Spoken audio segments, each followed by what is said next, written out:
The letter arrived on a Tuesday, which Josephine had always considered the least trustworthy day of the week. It was not that Tuesdays had treated her especially poorly, though they had on occasion, but rather that they possessed none of the honest character of other days. Monday announced itself. Friday delivered on its promises, good or bad. But Tuesday crept in sideways, wearing the expression of a man about to say, "I have something to tell you," in a tone that could mean anything at all. She was sitting at the narrow table in Mrs. Hollis's boarding house when the boy brought it, a folded envelope sealed with wax the color of old blood. She had been eating toast she didn't want and drinking coffee that had been stewed too long, occupying herself with the practical matter of calculating, for the fourth morning in a row, how many more weeks she could afford to stay in Cincinnati before the boarding house debt overtook what remained of her savings. The numbers were not improving. The numbers had not improved since August, when Thomas Albrecht had died of a fever and left her with a husband's name, a husband's debts, and a quality of silence in her rooms that felt less like peace than like erasure. She looked at the envelope for a long moment before she opened it. Miss Josephine Pruett, it read on the front, her maiden name, which she had not used in 4 years, and which now felt like a hand extended from somewhere she could not quite see. Inside was a single page of careful legal script, dense and formal, from a solicitor's office in Harlan Creek, Kansas Territory. The solicitor's name was Aldous Fenwick. He had written to inform her, with appropriate professional restraint, that one Mr. George Emmett Pruett had died on the 14th of September in the year of our Lord 1862, and that in his last will and testament he had bequeathed to Josephine Marie Pruett, formerly of Wheeling, Virginia, presently of Cincinnati, Ohio, being the daughter of his late brother, Charles Pruett.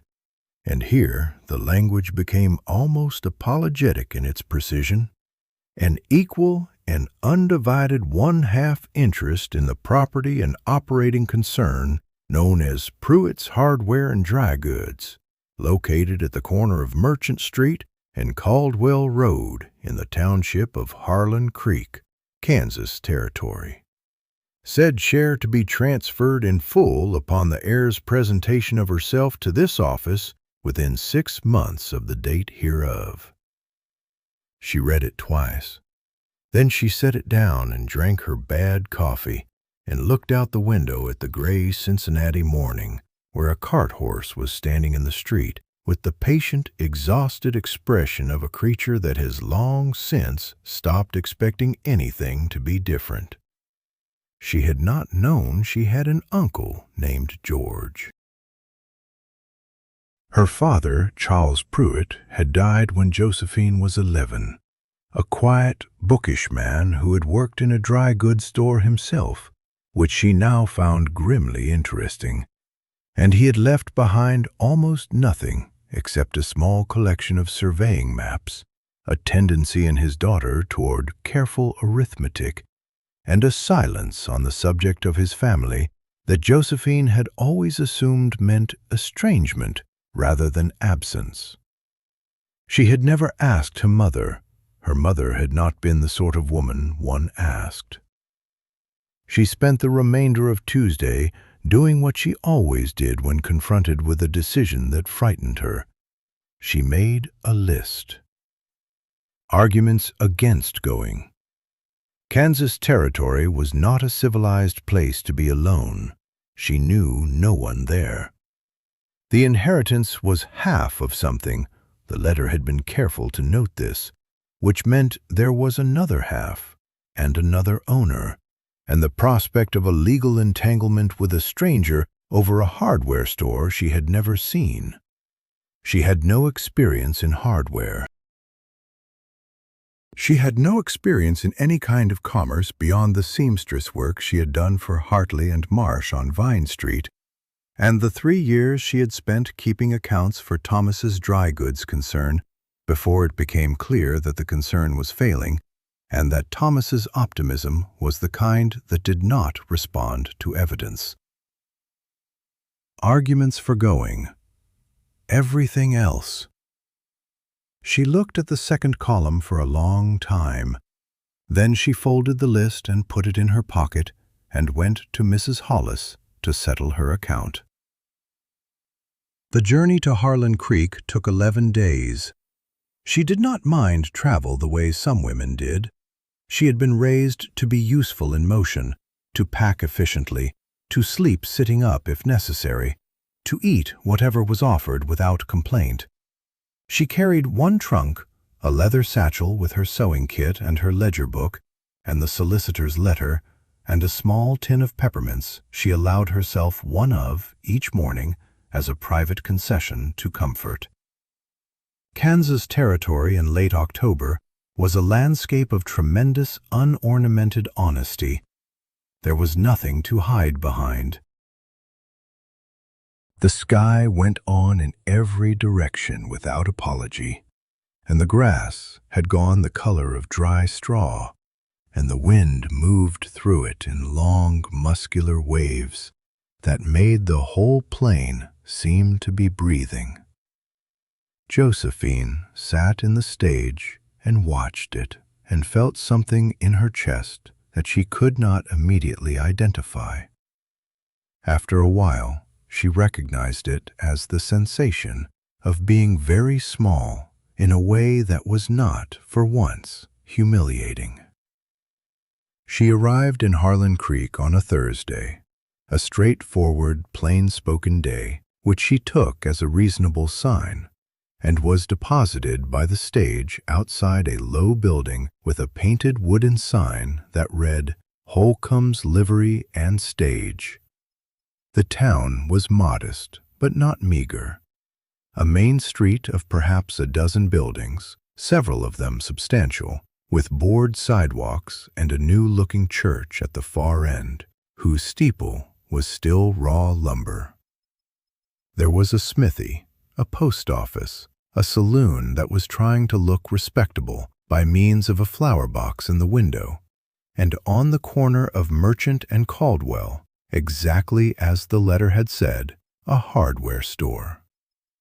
She stood outside with her trunk and looked at it. Pruett's Hardware and Dry Goods was painted in large black letters above the door, though the paint was beginning to peel at the edges of the P and the H in a way that suggested the sign had not been touched in some years. The building itself was solid. Good timber, good construction, the kind of work that expected to last.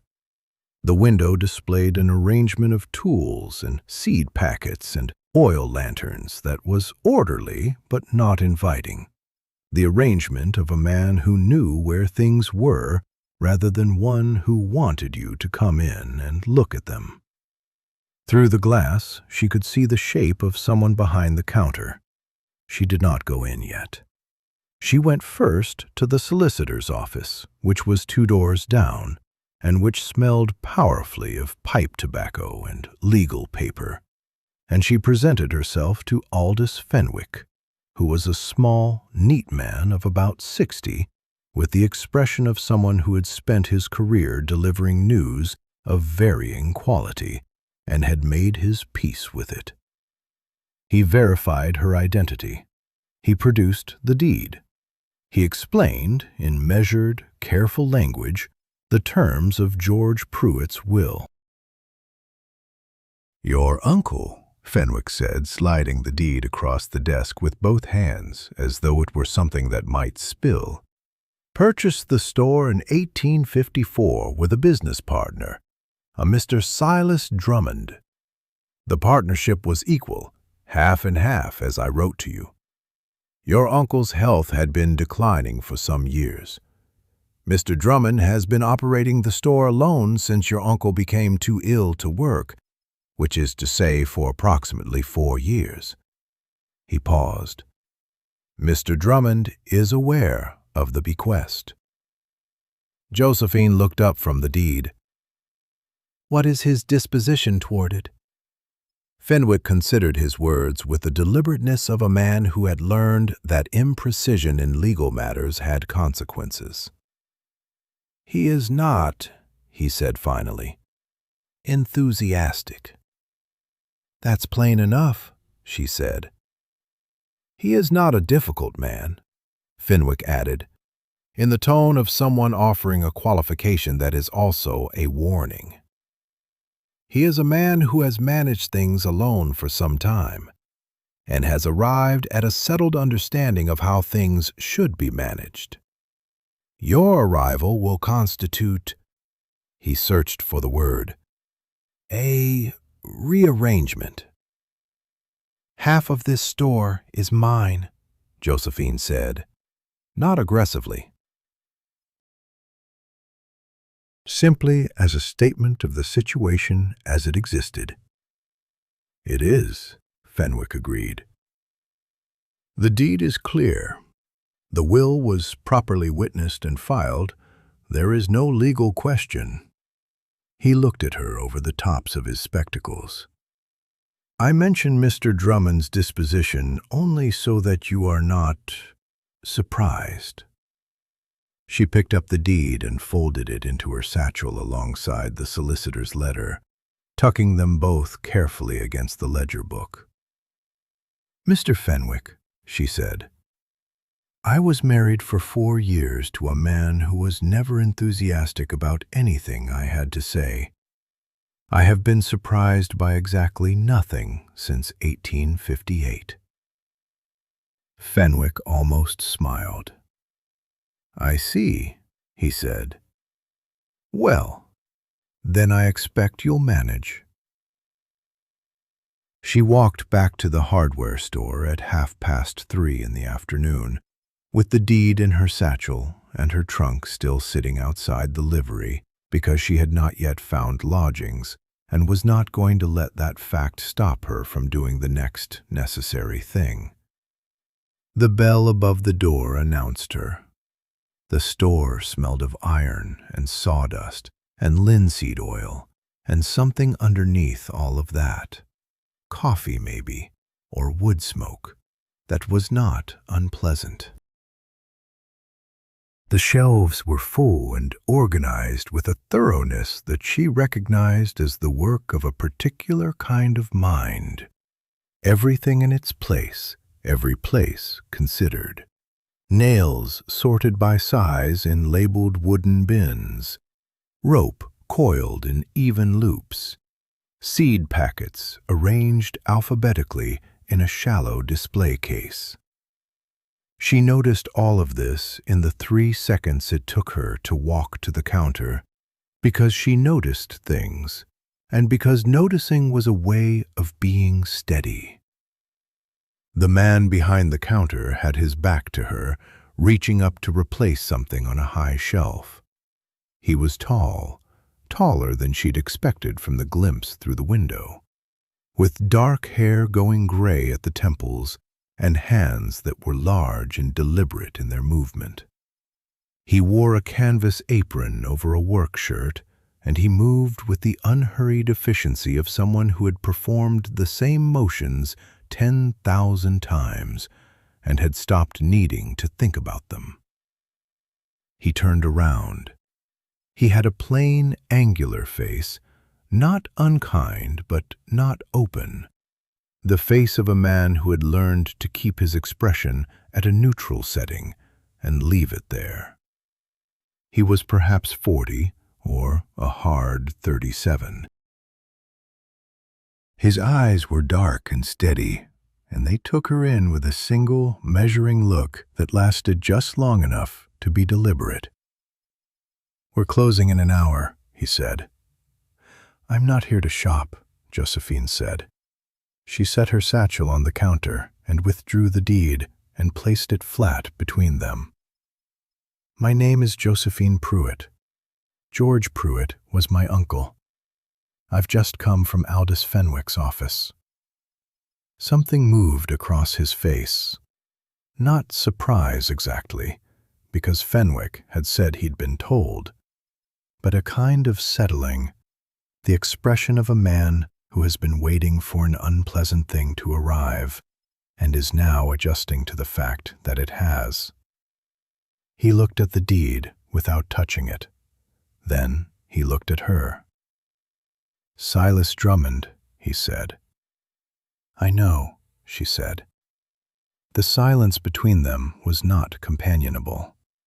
It was the silence of two people standing on opposite sides of a boundary that one of them had not drawn and the other had not agreed to.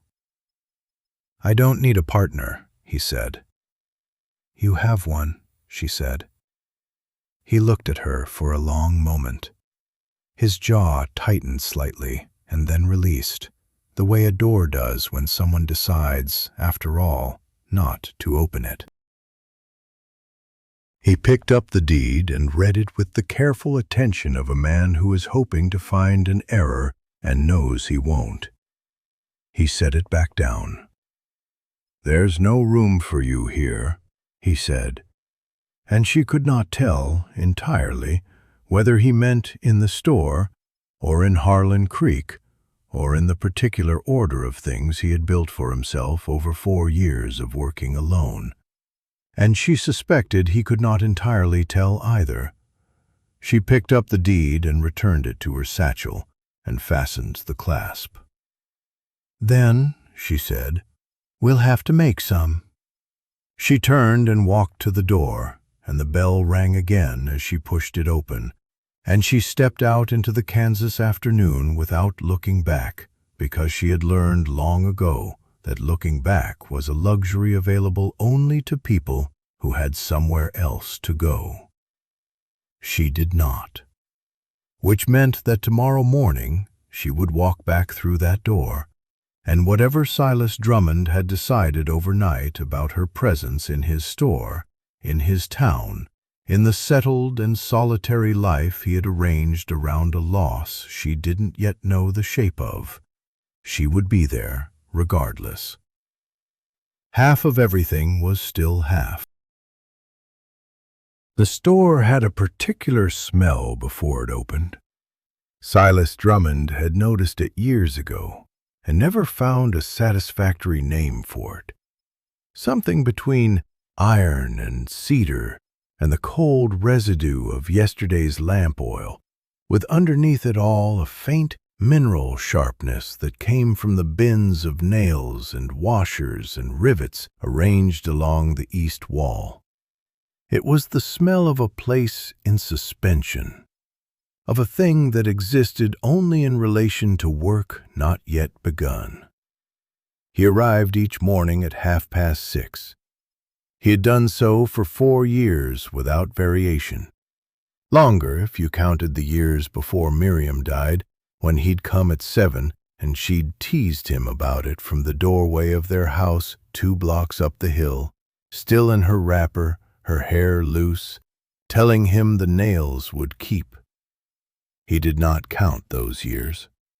Or rather, he counted them the way a man counts a debt he has already paid, aware of the number, unwilling to dwell on it. He lit the front lamp. He checked the till. He reviewed the previous day's entries in the ledger with the same expression he brought to everything. Level, unhurried, giving nothing away. He had been doing all of this when the woman walked in the day before. She had not been what he expected. He wasn't sure what he had expected exactly.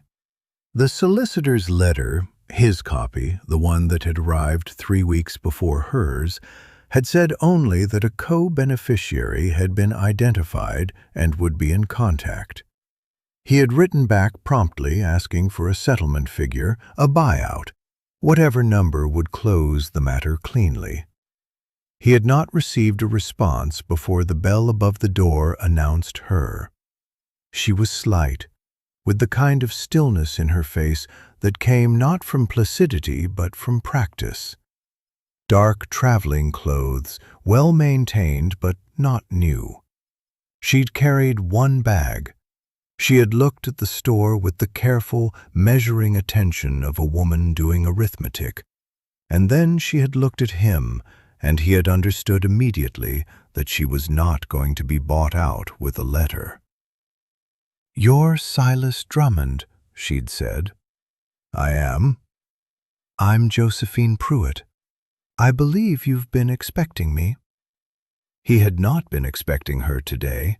He had been expecting a negotiation conducted at a distance, through intermediaries, at his pace. He had been expecting to win. He had said, "I've been expecting your solicitor." She had said, "I don't have one." And that had been, more or less, the whole of the first day. She had asked to see the deed of co-ownership, which he had produced, because he was not a man who dealt in obfuscation. She had read it with the same focused silence she seemed to bring to everything. She had asked 2 questions, one about the inventory system, one about the lease arrangement on the building, and both questions had been better than he'd anticipated. Then she had thanked him, which had irritated him in a way he could not immediately account for, and left. He had stood in the middle of the store for a long moment after the bells stopped moving. Then he had turned the sign to closed and gone home to his children. His daughter Ada was 9. His son Thomas was 6. They were fed and bathed and in bed by the time he arrived, which meant he had missed dinner again, which meant Mrs. Alcott, who kept house for them, had left a covered plate on the range with the particular pointed efficiency she used instead of reproach. He ate standing at the kitchen counter because sitting down felt like a decision he hadn't earned. He thought about the woman. He thought about what she'd asked about the lease, whether the terms included right of structural modification, which was a specific and unusual question that suggested she had already formed some idea about the space. He did not know what the idea was. He did not like not knowing. He thought about her hands, which he had noticed without meaning to. Not soft hands, working hands, with ink at the edge of one finger that had not entirely washed out. Someone who kept records. He put the plate in the basin and went to bed. He did not sleep well. She was there when he arrived at 6:30. Not inside. He had the only key, a fact he had confirmed to himself twice the previous evening with the grim satisfaction of a man establishing perimeter. But on the step, sitting on the top step with her bag beside her and a small notebook open on her knee, writing something, not looking up when he approached. "You're early," he said. "You're punctual," she said, which was not the same as agreeing with him. He unlocked the door. He did not hold it, but he did not close it before she could enter, which was the best he could offer at 6:30 in the morning, when he had not slept. She came in behind him and stood just inside the threshold while he lit the lamp, and he was aware of her taking in the store again, more slowly this time, now that the light was better. "You've reorganized the shelving," she said. He turned. "Beg pardon?" "From the original layout." She was looking at the east wall. "The deed of transfer includes a copy of the original inventory schematic from when my uncle filed it with the land office. The shelving configuration is different." He set down the lamp.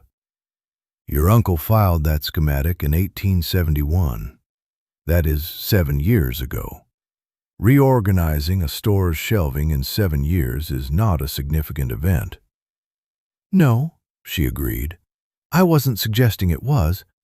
I was noting that I'd need to learn the current layout rather than relying on the old one." He looked at her.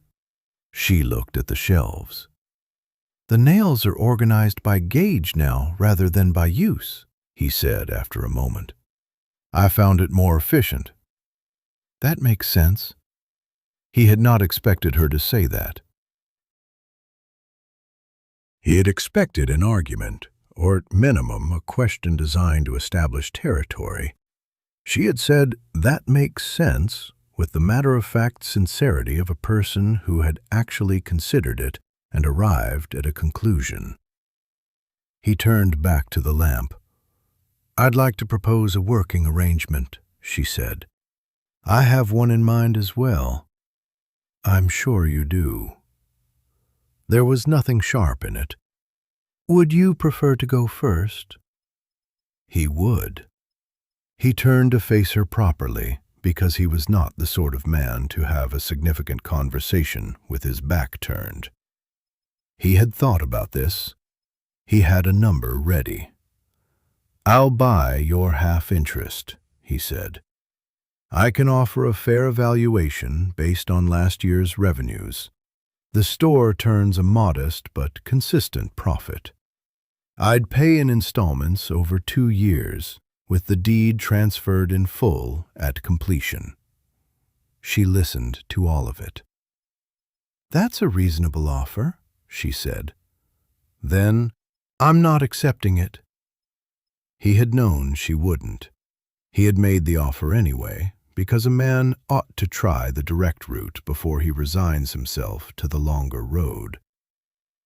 "May I ask why?" It was not quite a question. She seemed to recognize that and answered it anyway. "Because I have nowhere else to go," she said. "Not as a matter of drama, as a matter of fact. I have the clothes in this bag, and the skills I came with, and a half-interest in a hardware store in Harlan Creek, Kansas Territory. 2 years of installment payments doesn't change my situation. It only delays it." He was quiet for a moment. "What does change your situation," he said carefully, "is running a business you have no experience running." "I have experience running accounts for a dry goods merchant in Cincinnati for 6 years. "This isn't Cincinnati." "No," she said, looking around at the spare wooden walls, the iron stove in the corner, the single window with its view of a dirt street still empty in the early morning light. "It certainly isn't." There was something in her voice that he might have called wry if he'd been paying closer attention. He was paying closer attention than he wanted to be. "I'm not your enemy, Mr. Drummond," she said. "I understand this is your store.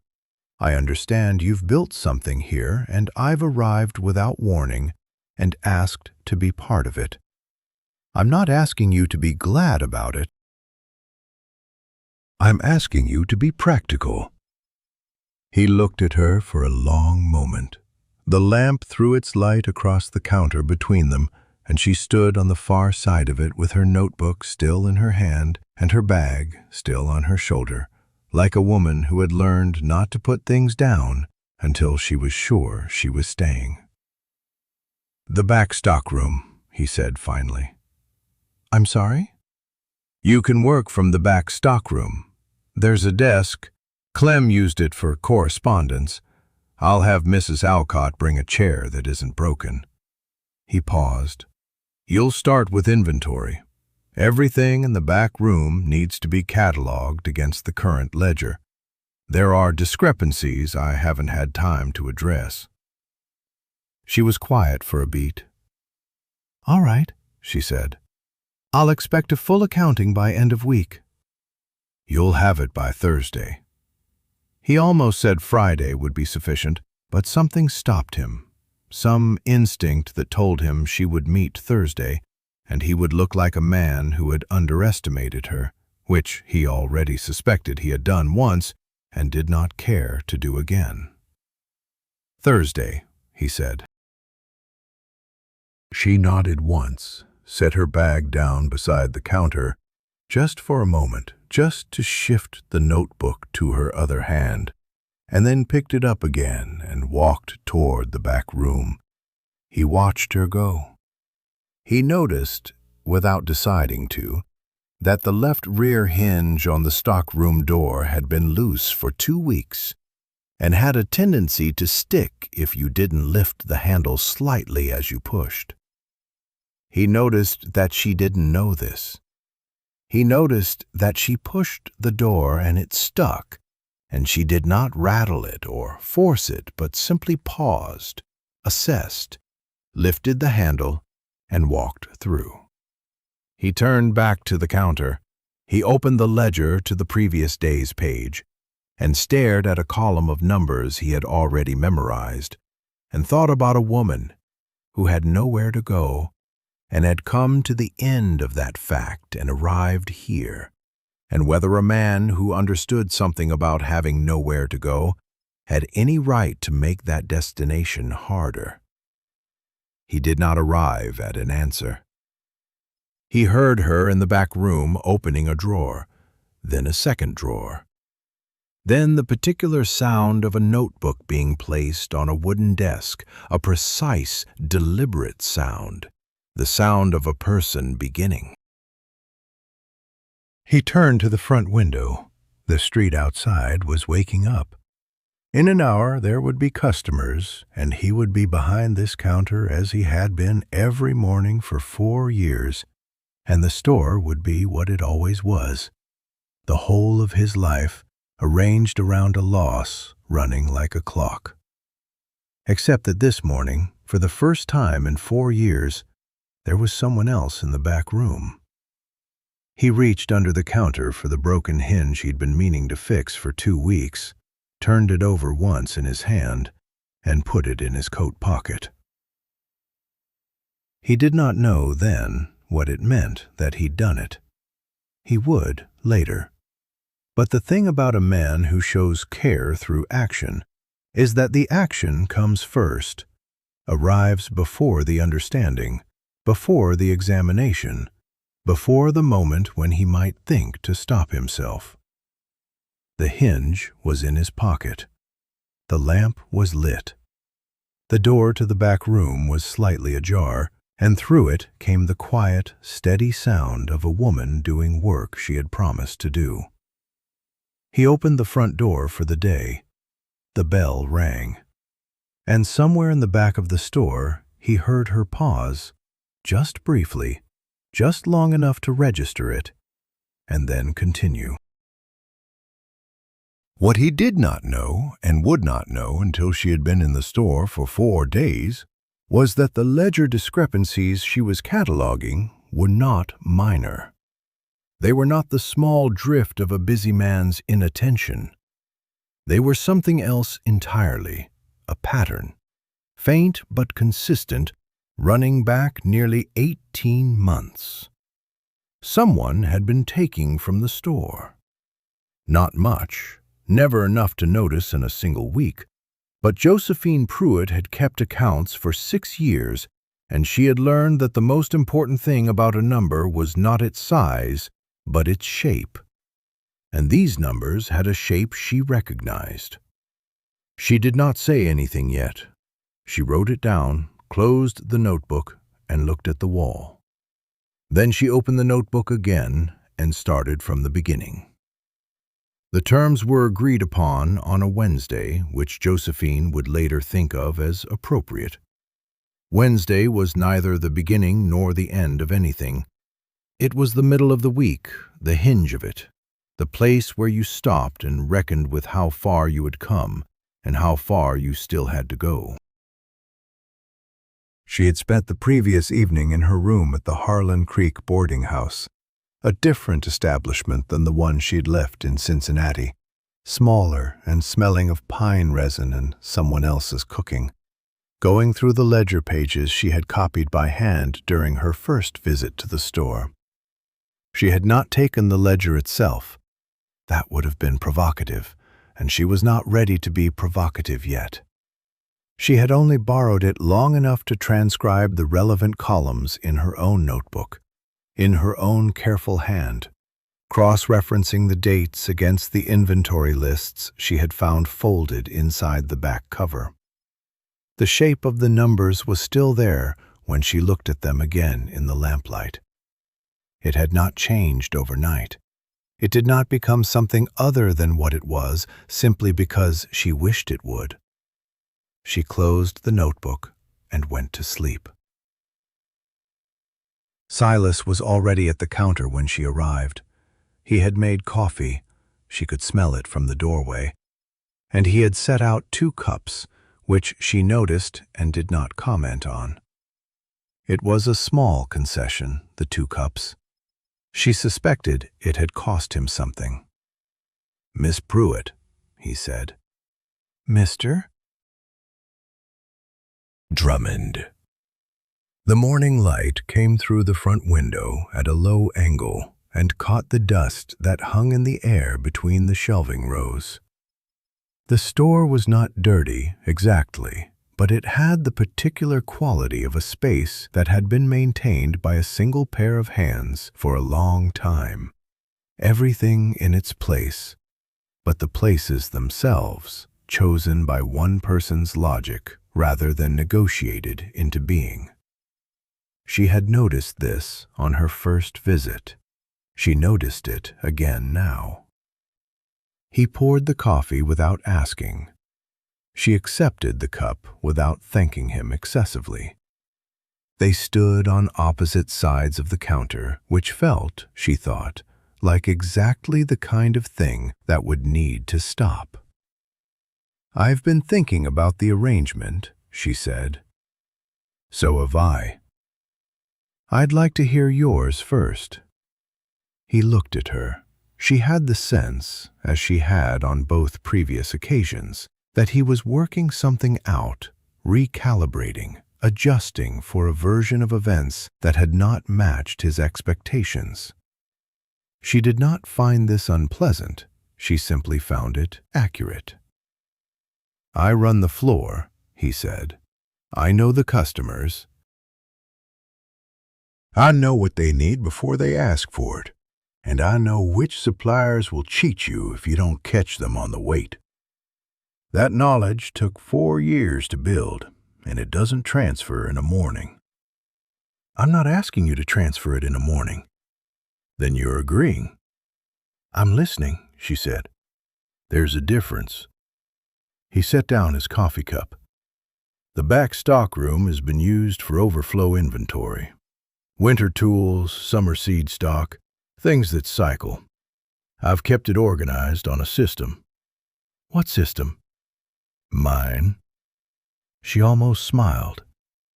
"I'd like to use the back stockroom as a workspace. Not to disrupt your system. I'll learn it and maintain it. But I need a place to keep the accounts, and I need a surface to work at, and I need to be able to close a door when I'm concentrating." He was quiet for a moment. Outside, a wagon passed on the main road, and the window glass trembled faintly in its frame. "That room is 8 feet by 10, he said. "I know. I measured it." Another recalibration. She watched it happen. "All right," he said. "The back room is yours for accounts. The floor is mine." "You don't move stock without telling me. I don't change the books without telling you." "Agreed." She set down her own cup. "I'd also like access to the supplier correspondence. All of it. Going back to when you took over." The silence that followed was a different kind of silence than the ones before it. This one had an edge. "Why?" he said. "Because I kept accounts for a dry goods mercantile for 6 years," she said. "And I have learned that the first place money goes quietly missing is in the supplier agreements. And I would rather know the shape of the thing I've inherited before I put my name to any future orders." She watched him carefully. She was watching specifically for guilt, for the particular stillness that came over a person when they were deciding whether to confess or deflect. She had seen it before, in Cincinnati, in a man whose books had been 3 months wrong before anyone noticed. What she saw instead was something she had not entirely anticipated. He looked tired, not guilty, not cornered, just tired in the way of someone who had been carrying something heavy for a long time and had recently begun to wonder if they could put it down. "I'll get you the correspondence," he said. She moved into the back stockroom that afternoon. It was, as she had noted, 8 feet by 10, with shelving along 3 walls and a single high window that let in a rectangle of pale Kansas light. It smelled of linseed oil and sawdust, and the particular dry cold of stored metal. She found a wooden crate, turned it on its end, and used it as a table. She brought her notebook, her pen case, and the small leather-bound dictionary she carried everywhere, not because she needed it for spelling, but because her mother had given it to her, and it was one of 3 things she had kept. She had been working for perhaps an hour, cross-referencing the supplier letters Silas had brought her with the columns in the ledger, when she became aware that she was being watched. She did not look up immediately. She had learned, from years of working in spaces where she was not entirely welcome, that looking up too quickly invited either confrontation or flight, and she wanted neither. She finished the line she was writing, set down her pen, and then turned. In the doorway stood a girl. She was perhaps 11 years old, slight, with her father's dark eyes, and the kind of stillness that did not come from shyness, but from deliberate choice. She wore a plain gray dress and sturdy boots, and her hair was braided with the competent efficiency of someone who had been braiding her own hair for years. She held a small composition book against her chest with both arms crossed over it, and she was looking at Josephine with an expression that was entirely unreadable. "You must be one of Mr. Drummond's children," Josephine said. "Lena," the girl said. Just the name, no elaboration. "Lena." Josephine nodded. "I'm Josephine Pruett. I know who you are." She said it without hostility, but also without apology. "Papa said you'd be in the back." "Did he send you?" "No." A pause. "I came on my own. I help sometimes after school, sweeping and counting things." Josephine looked at the composition book. "What do you count?" Lena looked down at the book, then back up. "Whatever needs counting." It was, Josephine thought, an answer she might have given herself at 11 if she had been a different kind of child, or perhaps the same kind in different circumstances. She turned back to her work surface and made a small gesture toward the crate beside the shelving. "You can sit if you like," she said. "I'm only going through figures. It won't be interesting."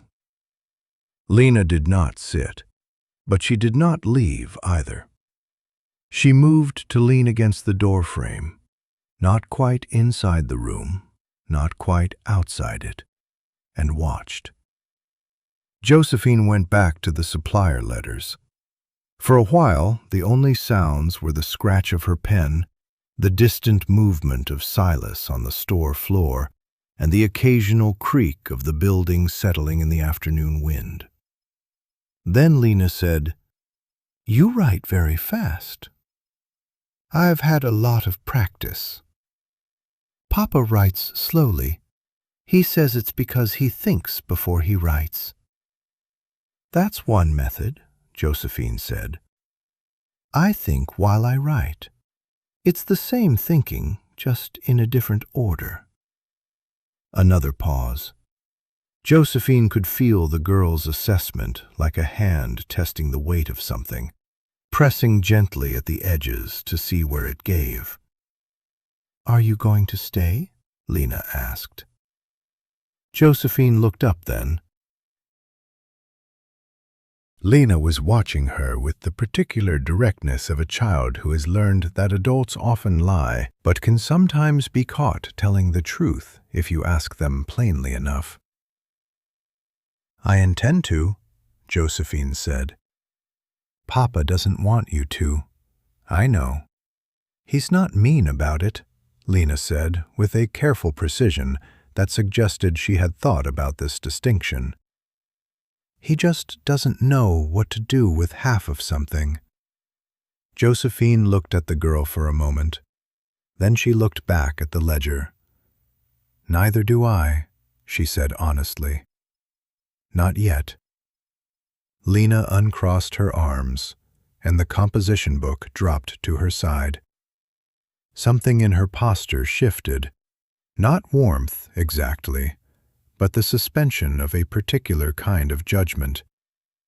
She pushed off from the doorframe. "I'll sweep the floor now," she said. "All right." "If you need anything counted," Lena said, already turning away. "I'm accurate." "I'll remember that." The girl swept. Silas moved stock. Josephine worked through the supplier correspondence until the light from the high window turned amber and then gray, and she had to light the small lamp she had brought from her room. She found what she had expected to find. It was there in the correspondence with a Topeka supplier from 14 months ago. A discrepancy in a delivery receipt. A figure altered in pencil and then traced over in ink. The kind of change that would be invisible unless you knew to look for it, unless you had spent 6 years learning the difference between a number that had been written and a number that had been revised. She sat with it for a long time. The alteration was not in Silas's handwriting. She had been studying his hand for 2 days, in the ledger margin notes, in the inventory lists, in the brief correspondence he had written to the solicitor's office. She knew the particular way he formed his sevens, the slight backward lean of his capital letters, the consistent pressure of his pen. This was not him. She looked at the altered figure again. The handwriting was similar enough that a casual reader would not distinguish it, but not identical. Someone had learned to imitate Silas's hand well enough to pass a quick inspection. She thought about the shape of the missing money, the regularity of it, the patience. She thought about who else had access to the back stockroom. She thought about the composition book pressed against Lena's chest. "I'm accurate," the girl had said. Josephine set down her pen and looked at the lamp flame for a long moment. Then she turned to a fresh page and wrote a single line at the top. "Who else has worked here in the last 4 years?" Beneath it, she wrote the first name she knew. There would be others. One of them had been very careful. Not careful enough. The name she wrote first was Silas Drummond.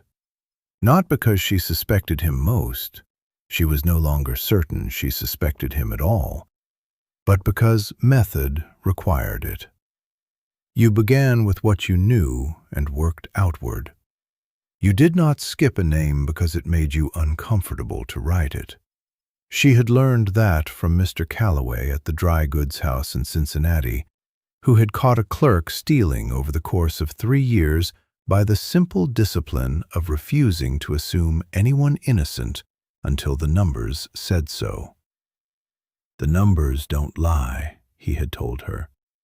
"People do. Always check the numbers first." She added beneath Silas's name, "Lena Drummond, daughter, approximately 14. Present on premises. Keeps own composition book. Claims accuracy." She paused. George Emmett Pruett, deceased. Original owner. When did irregularities begin relative to death? She underlined that last question. It was the one she should have asked first. She worked through the rest of the afternoon with the lamp burning low and the sounds of the store floor a muffled counterpoint. Silas's voice, the occasional customer, the bell above the door chiming and chiming. The supplier ledgers were organized by year, and she had arranged them in chronological sequence across the floor of the stockroom, creating a kind of paper archaeology that she could walk through in order. She had done something similar once with a 3-year discrepancy in a cotton merchant's receivables. It had taken her 11 days. She had found it. She was on her 3rd year of Silas's tenure when the stockroom door opened without a knock. She turned, prepared to be irritated. The boy who stood in the doorway was approximately 7 years old, had his father's dark eyes and someone else's unruly auburn hair, and was eating an apple with the methodical concentration of a person who had never once been self-conscious about anything in his life. He looked at her. He looked at the ledgers arranged across the floor. He looked back at her. "You made a map," he said. "It isn't a map." "It looks like a map." He took another bite of apple and stepped over the threshold without invitation, studying the arrangement of books with genuine interest. "What does it show?" "Numbers." "Numbers of what?" "Supplies. Money paid for supplies. Whether the amounts match what was delivered." He crouched down to look at one of the open ledgers, careful not to step on any pages, and she noted with some surprise that he seemed to understand the implicit geometry of what she'd created, that the books had a sequence and a logic, and that disturbing them would matter. "Do they?" he asked. "Do they what?" "Match." She looked at him for a moment. "Not always." He nodded as though this confirmed a private theory. Then he stood up, held out his apple, offering her a bite with the uncomplicated generosity of a child who had not yet learned that adults found such gestures strange, and said, "I'm Thomas. My pa owns half this store." "I know who you are," she said. She did not take the apple. "I'm Miss Pruett." "I know who you are," he said, entirely without edge, as though they were simply exchanging pleasant facts. "Ada says you're going to cause trouble. Lena says you already have." He paused. "I think you're fixing something." The directness of it stopped her. She had been in Harlan Creek for 9 days. She had been inside this stockroom for the better part of 4 of them. In that time, Silas had been civil and watchful. Lena had been guarded and sharp. The townspeople she'd encountered had ranged from curious to faintly hostile, and the solicitor's clerk had looked at her as though she were a weather event he'd hoped would pass. Not one person had simply decided about her. Not in her favor, not without something to gain from it. Thomas Drummond had decided in approximately 45 seconds. "What makes you think that?" she asked. He shrugged. "Pa looks like he does when something's broken that he doesn't know how to fix. You look like you know how to fix things." He said this as simple logic. "So probably you're fixing whatever's broken. Your father doesn't look pleased about it." "Pa doesn't look pleased about most things," Thomas said, with the equanimity of long experience. He looked pleased when Ada got her ribbon at the county fair, and once when the Missouri supplier sent extra rope by accident and Pa got to keep it. He considered. He used to look pleased more before Mama died.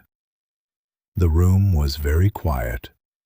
Josephine had been widowed herself 14 months ago, and she knew the particular silence that followed a statement like that, the way it sat in the air, asking nothing of anyone, just existing, the way grief did.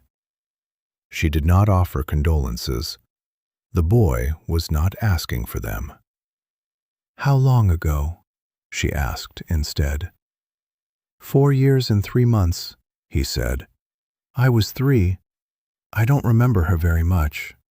Lena does, Ada does. Pa does most of all, I think, but he doesn't talk about it." He finished the apple down to its core with perfect composure. "She smelled like lavender. That's what I remember. And that she laughed loud." He looked at the apple core with mild regret. "Ada says I made that up." "But I don't think I did." "I don't think you did either," Josephine said. He looked up at her, and something in his face settled. Not relief exactly, but something like it. The particular ease of being believed by someone who had no reason to be kind. "Can I come back tomorrow?" he asked. "I won't touch anything." "You didn't touch anything today." "I know," he said. "That's how you know I can be trusted." He said this with such absolute confidence in his own logic that she almost smiled. "You may come back tomorrow," she said. He left without ceremony, pulling the stockroom door carefully shut behind him, and she stood for a moment in the rearranged quiet, looking at the ledgers on the floor. 4 years and 3 months. She went back to her chair and opened the first ledger from the year of Silas's tenure. Margaret Drummond had died in late spring 4 years ago. George Emmett Pruett had died 8 months ago. Between those 2 deaths, Silas Drummond had been running a hardware store while raising 3 children. And somewhere in the middle of that, money had begun to disappear in small, patient increments. She turned to the month of Margaret's death and began to read carefully. She found it just before 6 o'clock, when the light outside the stockroom's single window had gone the color of weak tea. It wasn't in the numbers she'd expected. She had been watching the supplier accounts, the gaps between invoice and payment, the places where a clever hand might skim a small percentage and hide it in rounding errors. That was the standard method. She had found it before, twice, and she knew its shape. This was a different shape entirely. It was in the credit column. Someone had been adding to the accounts, not taking. Small amounts, irregular intervals, no discernible pattern, except that they clustered in the months immediately following Margaret Drummond's death, and then again, more recently, in the months following George Pruett's. She sat very still. She turned back 3 pages and checked her reading. Then she turned forward and checked it again. Someone had been supplementing the store's accounts during its hardest periods, quietly, without any record of where the money originated. The entries were made in a hand she didn't recognize. Not Silas's careful, slanting script. Not the cramped efficiency of George Pruett's earlier entries. Smaller, neater. "I'm accurate," Lena Drummond had said, holding her composition book. Josephine thought about a 14-year-old girl watching her father's store struggle, watching him come home too late and leave too early, and carry something he wouldn't put down. She thought about what a very precise, very determined girl might do about that. She thought about where a girl like that might get money. She turned to a fresh page in her own notebook and wrote, Source of supplemental credits, not theft outward. Money coming in. From where? And beneath it, with the particular care she reserved for conclusions she wasn't yet certain of, Lena Drummond has been keeping this store solvent. Silas does not know.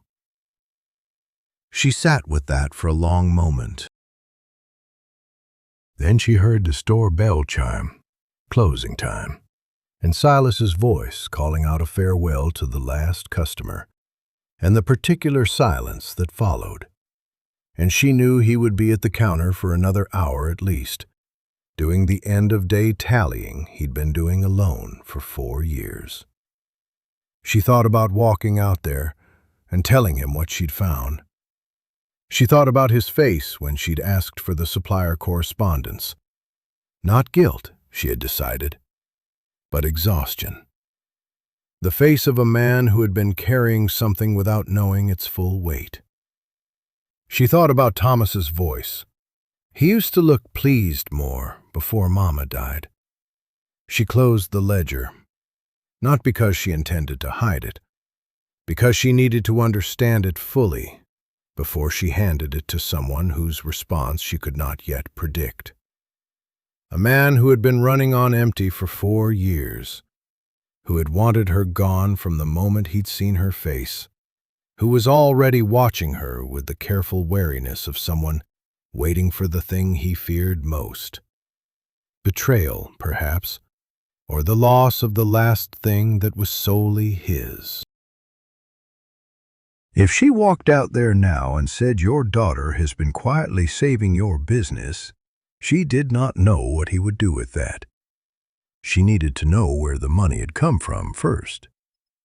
She put on her coat and gathered her notebook and opened the stockroom door to find Thomas sitting on the floor just outside it, back against the wall, a primer open in his lap, apparently doing his reading lesson in the hallway of a hardware store at closing time, as though this were entirely ordinary.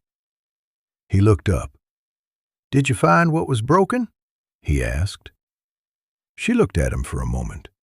This small, uncomplicated person who had decided she was worth trusting in under a minute, and felt the particular weight of knowing something that would change things for his family, and not yet knowing whether the change would be good. "I found something," she said carefully. "I'm not sure what it means yet." He nodded, apparently satisfied with this, and went back to his primer. She stepped past him into the store, where Silas was bent over the counter with his ledger, and the lamp was burning, and neither of them said a word to the other. And the question she was carrying sat in her chest like a stone waiting to be placed. Tomorrow she would go to the dry goods house on the south end of Harlan Creek. She had a feeling she knew who sold lavender. The storm came in from the northwest on a Thursday, which Josephine had already decided was the worst day of the week for calamity. Monday calamities had a certain grim logic to them. The week was new and unformed, and disaster at its outset at least set honest expectations for what followed. Friday calamities were almost bearable because they arrived at the end of things and could be left behind with the week itself. But Thursday calamities were particular in their cruelty. Thursday stood close enough to the end of the working week that losing it felt like a personal insult, and far enough from the beginning that you could not pretend the damage was part of a fresh start. She had formed this opinion at the dry goods house on Wednesday, where she had learned what she suspected about the lavender, and she had carried it home through the evening like a second stone, heavier than the first, its weight not yet distributed into words or actions. She had not slept well. She had woken to a sky the color of a bruise, and a wind that dragged itself along the eaves of the boarding house with a sound like something trying to get inside. By the time she reached the store, the first drops were falling. Silas was already there, as he always was, but he was standing outside the front door rather than behind the counter, and he was looking up at the sky with the expression of a man performing a private calculation. "You'll want to move the seed displays," Josephine said, coming to stand beside him without greeting. She had stopped offering good mornings 3 days ago, when she noticed that he never returned them, and that the omission seemed to cost neither of them anything of value. "Already moved them." He didn't look at her. "The window's the concern." Josephine looked at the front window. It was large, larger than the building perhaps warranted, which suggested it had been an ambition of an earlier owner rather than a practical decision. The glass was old. She had noticed it in her first week, a slight waviness to it, a tendency to distort the street outside into something almost impressionistic when the afternoon light hit it at the right angle. She had found it unexpectedly lovely, which she had not mentioned to Silas. "How old is the glass?" she asked. "Older than the current frame. Clem had it put in." He paused. "Edmund's father-in-law. The man who left you the—" "I know who Clem is," she said, not unkindly. Silas glanced at her then, briefly, and said nothing. "He put in a window that size because he wanted the store to look prosperous from the street," Josephine continued, studying the glass. "It was an advertisement as much as a window." Silas was quiet for a moment. "That's almost exactly what he said when he did it." He turned back to the sky. "You never met him?" "No." "Then how—" "Because it's what I would have done," she said simply. The rain began in earnest. They worked through the morning in a state of focused, wordless cooperation that Josephine recognized as a different quality of silence than any they had managed before. The previous silences had been territorial, two people occupying the same space with deliberate care not to touch the other's edges. This one was functional. The storm made demands, and they answered them together, without negotiating the terms first, which she found, to her mild surprise, considerably more efficient than most of their negotiations. She moved the smaller inventory away from the front wall, while Silas reinforced the window frame with what materials he had on hand. She watched him work for a moment when his back was turned, the economy of his movements, the way he did not waste motion, the way his hands knew what they were doing without apparent instruction from his face. He had been doing this for 4 years alone. The knowledge of the store was in his body as much as in his ledger. She thought, not for the first time, that this was something she could not simply learn from the accounts. The wind picked up around midday.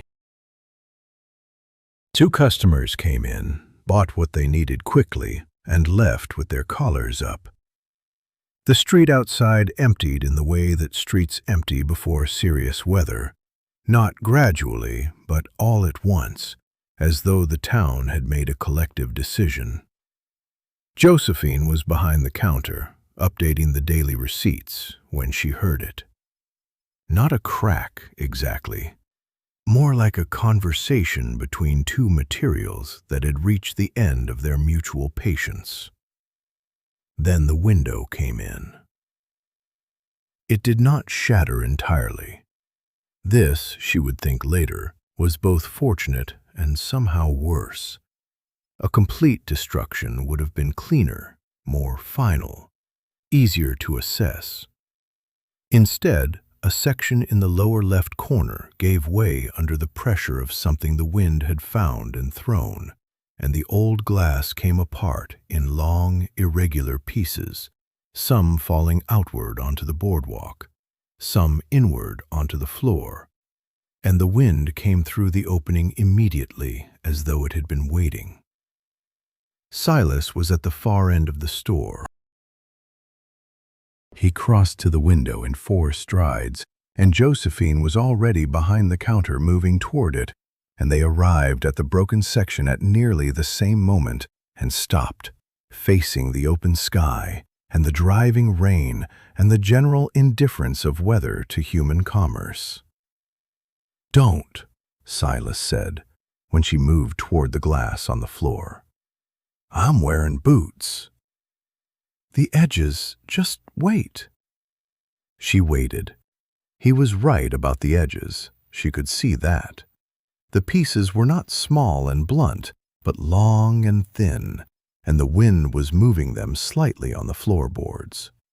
Silas went to the back for the broom and the heavy canvas tarpaulin they used for covering deliveries. He returned and handed her one end of the tarpaulin without comment, and they stretched it across the broken opening, and he nailed it to the frame with 3 nails, and she held the other side against the wind without being asked to and without being thanked for it.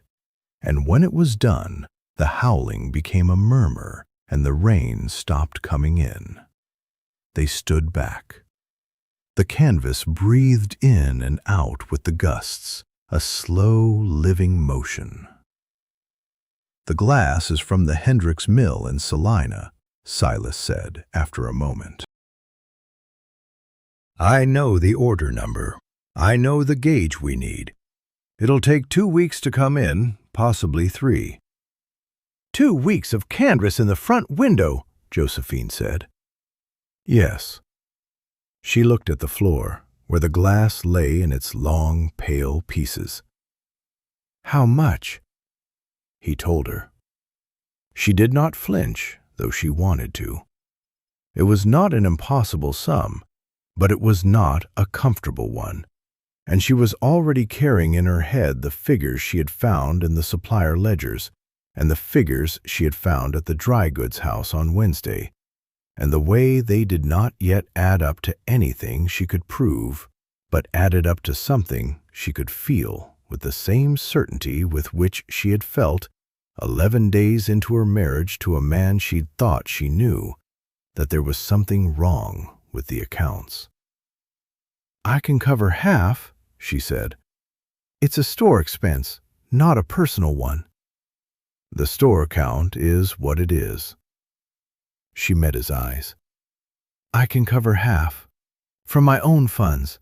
We can consider it a loan against my share of future receipts." He looked at her for a long moment. She had noticed that he did this, held a silence past the point where most people would fill it, and she had stopped trying to fill it for him. "All right," he said finally. She nodded. She bent to pick up one of the longer pieces of broken glass, carefully, holding it by the safest edge, and carried it to the waste box near the door. "He loved that window," Silas said behind her. She did not have to ask who. "I know," she said. They swept the glass together, and the afternoon darkened around them, and the canvas breathed, and nobody came into the store. At some point, Silas made coffee. She heard the sounds from the back and did not comment on it, and when he set a cup on the counter near where she was working, she picked it up without acknowledgement and drank it and found it better than she expected, which she also did not mention. It was in this particular silence, with the storm still pressing at the canvas and the lamp lit against the early dark, that Silas said, without looking up from the invoice he was reviewing, "You went to the dry goods house yesterday?" It was not a question. Josephine set down her pen. "I did. Morley's, on the south end." "Yes." He turned a page. "And?" She looked at his profile, the set of his jaw, the deliberate quality of his stillness. He was not a man who asked questions carelessly. He had been waiting for her to come to him with this, she realized, and she had been waiting for the right moment to bring it, and the storm had apparently decided the timing for both of them. Clem Dunbar had an account there, she said. A personal account, separate from the store account. He'd had it for 20-some years. I know. The account was closed 18 months before he died. She paused. But the charges to the store's supplier account, the ones I can't reconcile, they began 14 months before he died. The lamp flickered. The canvas exhaled. 4 months, Silas said quietly. Between when he closed the personal account and when the store account started carrying those charges. Yes. He set down the invoice. He did not look at her. He was sick by then. He couldn't. He stopped, started again. He asked me to manage the supplier accounts, said he trusted me. I thought. Another stop. You thought you were helping him, Josephine said. I didn't know what he was paying for. He said it flatly, with the particular flatness of a man who has said something difficult and is waiting to see what it costs him. I didn't ask. He said it was personal, and I didn't ask. Josephine was quiet. I should have asked, Silas said. Yes, she agreed.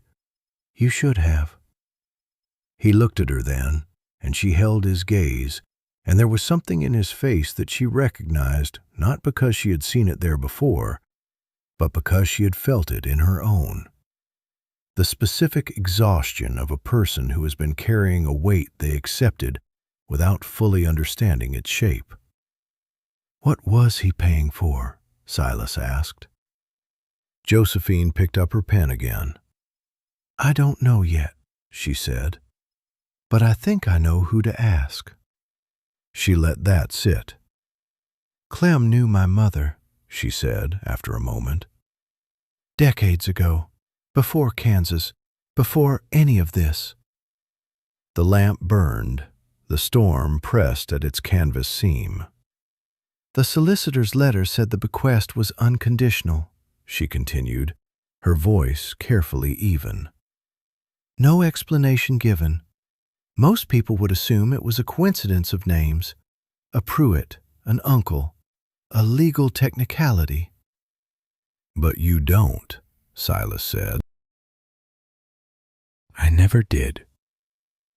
She looked at the canvas window, at the way it moved with the wind, the way it let in light around its edges.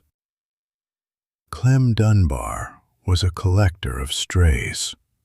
That's what people in town say about him. He kept track of people who needed keeping track of. He did, Silas said quietly. Yes. Then I think, Josephine said, that whatever he was paying for at Morley's dry goods house, whatever personal expense he was quietly running through the store accounts in the last year of his life, I think it has something to do with why he left me half of this store. She set her pen down again, precisely, parallel to the edge of the counter. And I think there is a letter somewhere, possibly with the solicitor, possibly somewhere in this building. The wind made a sound against the canvas like a held breath. He kept letters, Silas said slowly. In the back, in the old deed box. I never... He paused. I didn't think they were mine to read. Josephine stood. They may not be yours, she said. But they may be mine. She took the lamp from the counter, and she walked toward the back of the store. And she did not look back to see whether Silas followed, though she heard, after a moment, the particular sound of a man getting up from a chair where he has been sitting too long. The deed box, as it turned out, was not locked. It had never needed to be. The envelope sat on the stockroom table for 2 days without being opened. Josephine was not a woman given to avoidance. She had opened the solicitor's letter in Cincinnati without setting it down, had read the deed of co-ownership twice in Silas Drummond's presence without blinking, had unfolded 4 years of supplier ledgers and laid them out on a cold floor and looked at what they showed her without flinching. She was not afraid of paper. She had never been afraid of paper. But her mother had been dead for 11 years, and the handwriting on the envelope was not her mother's. And whoever had written that name, Clara Pruett, née Marsh, had known something about a family that Josephine had apparently not known at all. She left it on the table and went back to work. Hector Bain arrived on a Friday morning in the particular way that men like Hector Bain always arrived, as though the town had been waiting for him and had simply not been informed of the appointment. He was perhaps 50, broad in the chest, with the kind of tan that came not from labor, but from standing in fields he was calculating the value of. He wore a good coat. He wore it consciously. Josephine was behind the counter when he came in, because Silas had driven out to the Halverson farm to settle a disputed account, and she had agreed, without ceremony, to manage the floor in his absence. She had been doing this with increasing frequency over the past 2 weeks, not by formal arrangement, but by the natural logic of 2 people who had stopped wasting energy on resistance and started conserving it for actual problems. She had learned where Silas kept the receipt book. He had stopped looking surprised when she knew where it was. Bain surveyed the store with the specific thoroughness of a man who is not shopping. "Miss Pruett," he said, though she had not introduced herself. She noted this. "Mr. Bain?" He smiled, which was clearly something he had practiced. "You know who I am.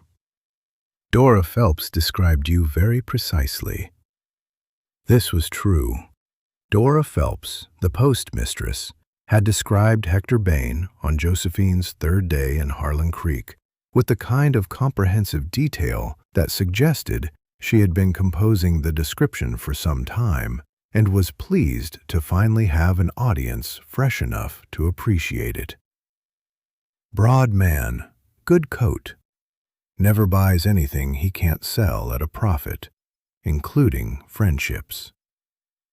Josephine had filed this assessment alongside the others Dora had provided about the town, the store, and Josephine herself, which had apparently been distributed with equal thoroughness.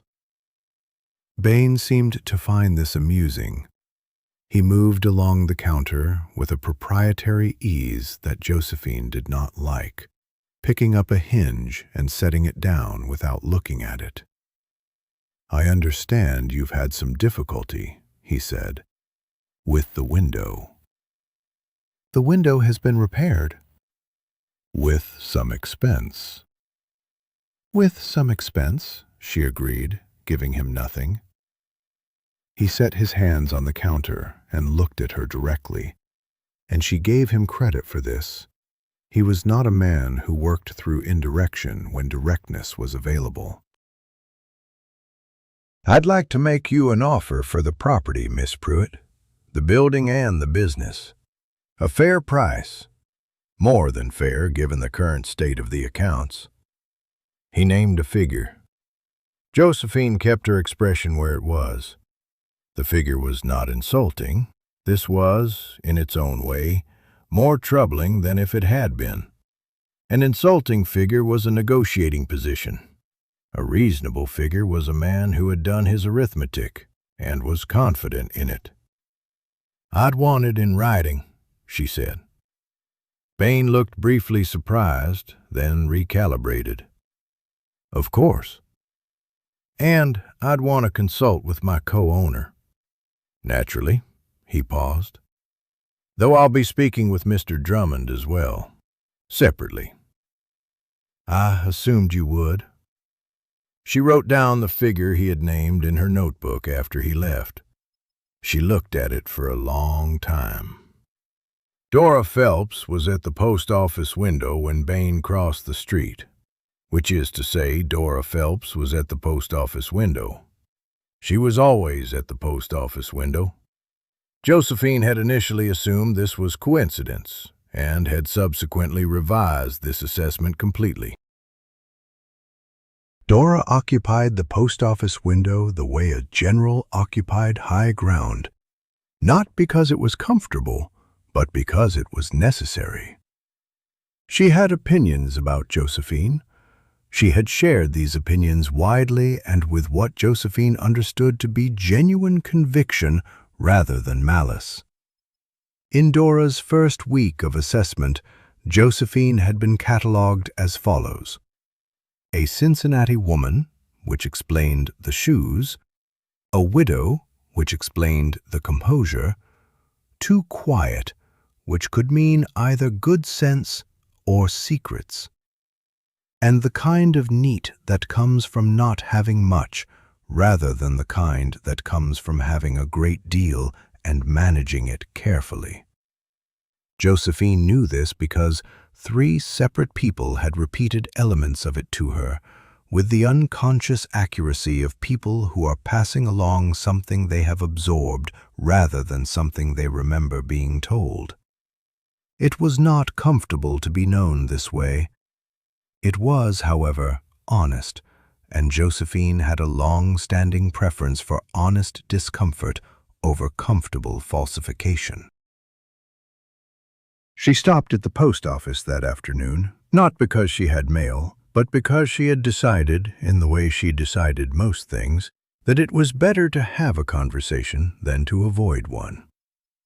Dora Phelps was a woman of approximately 60, with gray hair pinned with an efficiency that suggested she had never once considered whether it was becoming, and eyes that moved with the steady, unsentimental interest of someone who has spent decades watching human behavior and has stopped being surprised by it without ever stopping being interested. "He made you an offer," Dora said, before Josephine had spoken. "He did." "He'll make Silas one, too. Already may have." Dora sorted a small stack of envelopes with practiced hands. "Silas will say no without hearing it out. He'll be rude about it, which will satisfy him and accomplish nothing."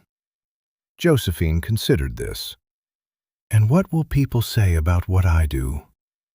Dora looked up. This was apparently the right question, because something in her expression shifted, a small recalibration, the kind that happened when a person revised an assessment upward. "That depends on what you do." "If I consider it?"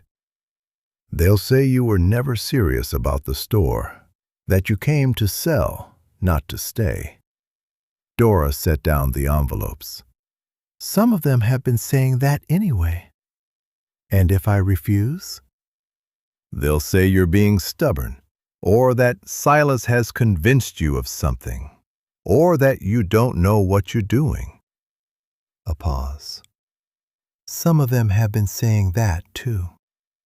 "So the town has formed opinions regardless of my actions." "The town always does." Dora said this without apology because it was not something she felt required apology. It was simply the nature of towns. The question isn't what they'll say. The question is what's true. Josephine stood at the window for a moment.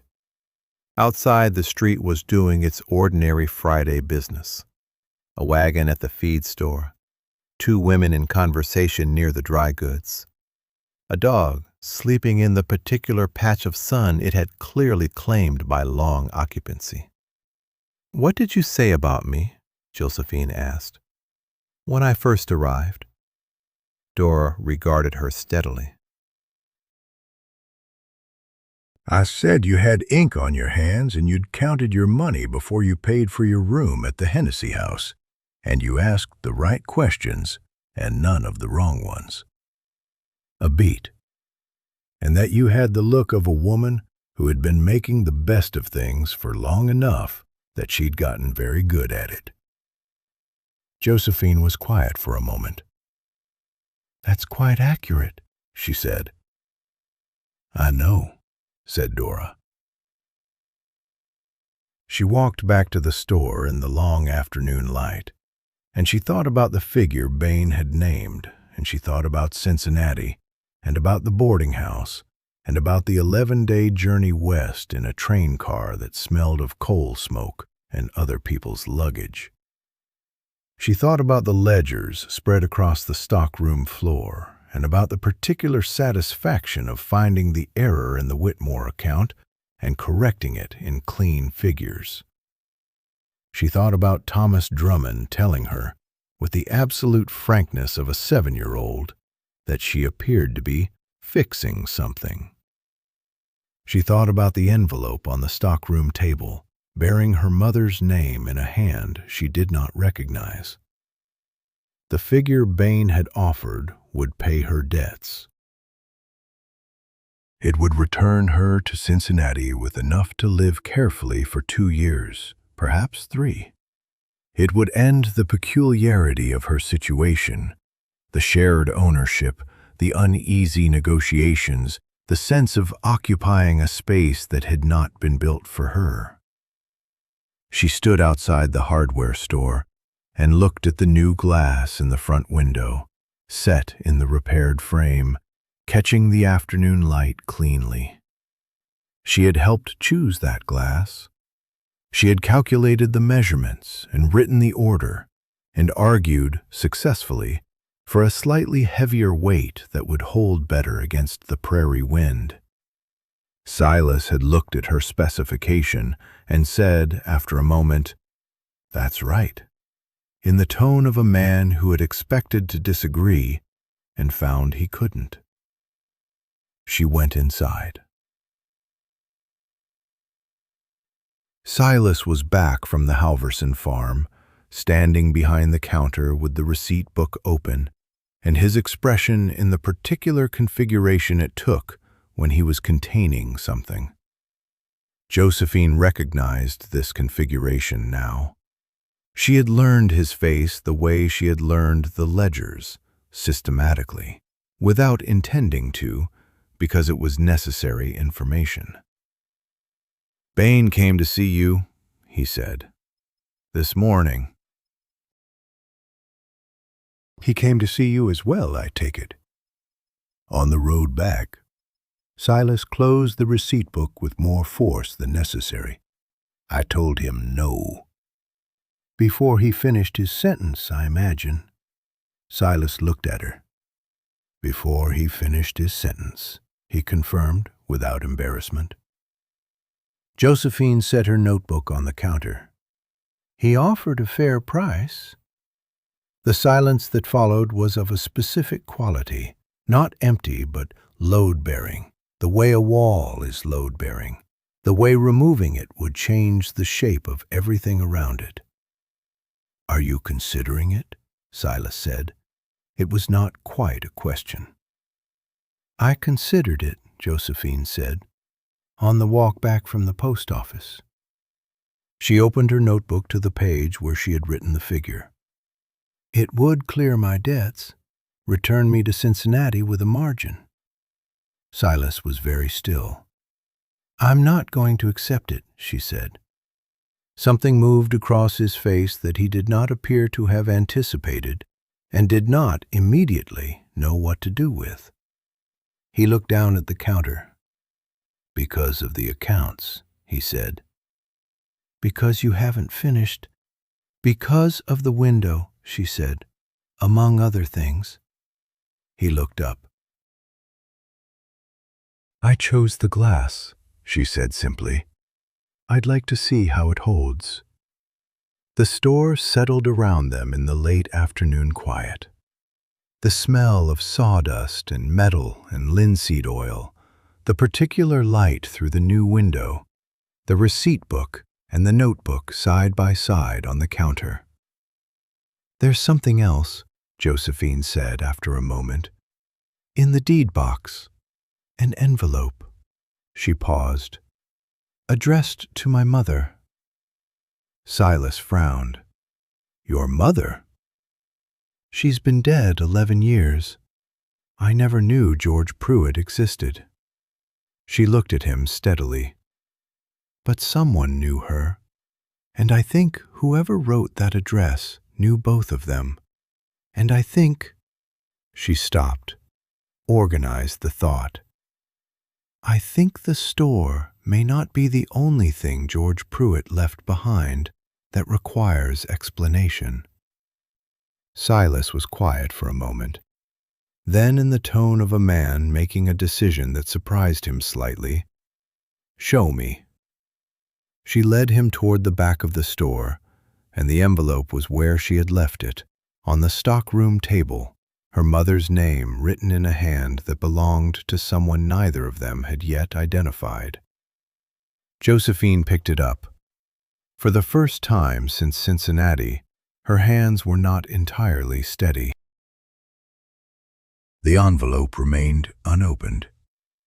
Josephine had set it back on the stockroom table that evening without explanation, and Silas had not pressed her. There was a quality to her stillness in that moment. Hands not quite steady, jaw set in a way that suggested she was holding something in place through sheer will, that made pressing feel like the wrong kind of intrusion. He had recognized it, distantly, the way you recognize a landscape you have only seen in a painting. He had felt something similar himself 4 years ago, standing in the doorway of a room that still smelled like Ruth. He left her to it. Tuesday began the way most Tuesdays began. Silas arrived at the store at 6:30, unlocked the front door, and stood for a moment in the particular silence of a business not yet open. That held breath quality the morning had before customers arrived, and the day became its own thing, requiring management. He had always liked this part. It was the only part of the day that still felt entirely his. He was restocking the lower shelf of the fastener display when Reverend Okafor came in. The Reverend was not a man who announced himself. He had a way of appearing in a room as though he had been there slightly longer than you realized, which Silas had initially found unsettling and had long since come to regard as simply part of the man's character. He was tall, unhurried, and carried himself with the particular ease of someone who had made his peace with most things and was prepared to wait on the rest. He set a list on the counter: fence staples, a length of chain, 2 hinges for the church's side door, which had been complaining since September. "Morning, Silas." "Reverend." Okafor leaned against the counter in a way that suggested he was not in a hurry. He rarely was. Silas began pulling the order without being asked. "I hear Hector Bain made his offer," Okafor said. "You hear everything." "Dora Phelps hears everything. I simply listen when she speaks, which is apparently a rarer quality than it ought to be." He paused. "What did you make of it?" "I told him no." "So I heard." Okafor watched Silas count out the fence staples into a paper bag. "And Mrs. Pruett?"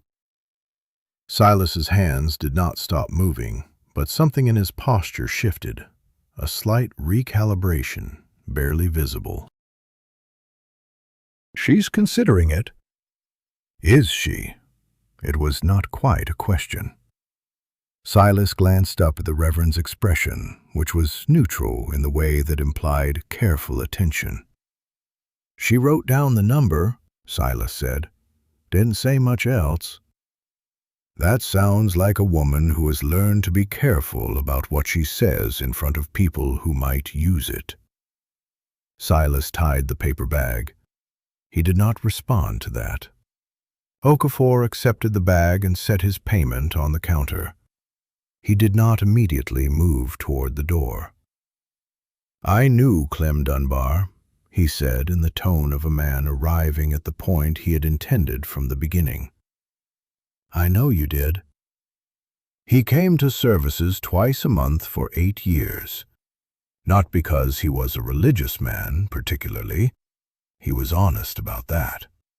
But because he liked the singing, and because he said it was the one place in Harlan Creek where nobody tried to sell him anything."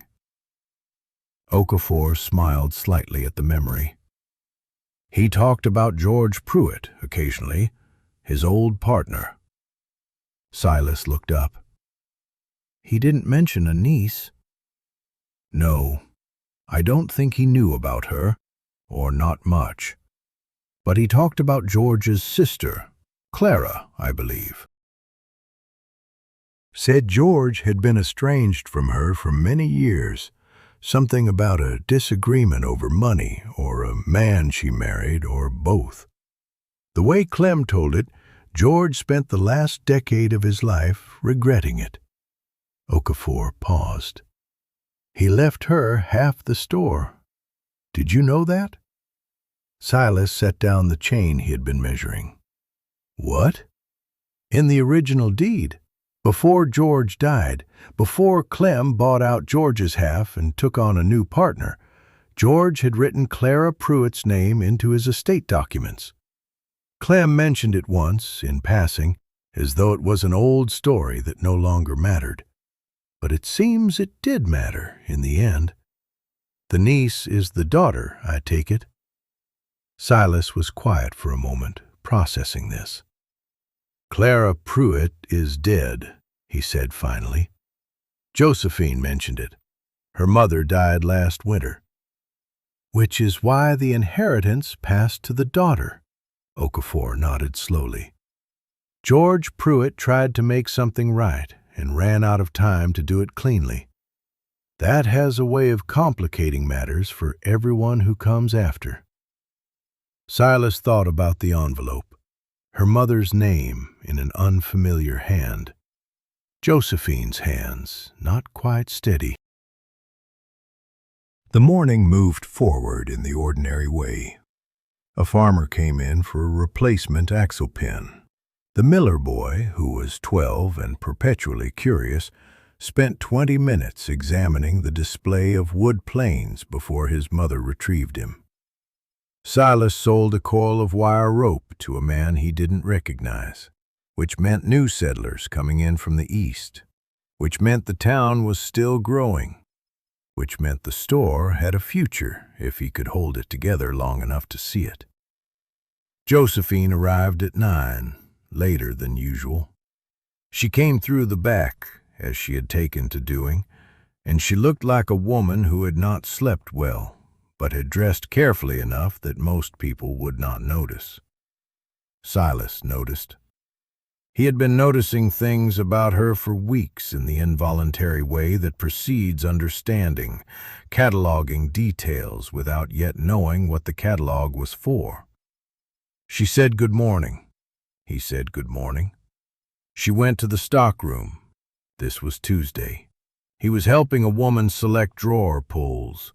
She wanted something sturdy but not agricultural looking, which narrowed the options considerably.